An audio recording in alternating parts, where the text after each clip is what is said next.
Hello and welcome to the Intelligent Era. In today's video, we'll be exploring the Internet of Things, or IoT for short, and how it's connecting our world like never before. The IoT refers to the interconnection of physical devices, vehicles, buildings, and other objects embedded with electronics, software, sensors, and network connectivity.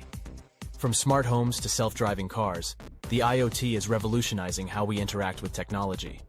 The applications of IoT are vast and diverse, with healthcare professionals using IoT devices to monitor patients remotely, and manufacturers using IoT sensors to detect potential equipment malfunctions before they occur. Additionally, IoT can improve efficiency, enhance customer experiences, and help reduce operational costs. Despite the benefits, there are also concerns surrounding the use of IoT, such as security vulnerabilities and privacy issues.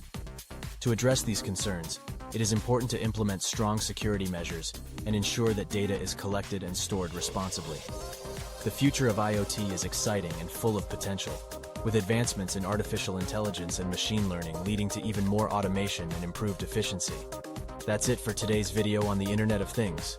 We hope you found it informative and interesting.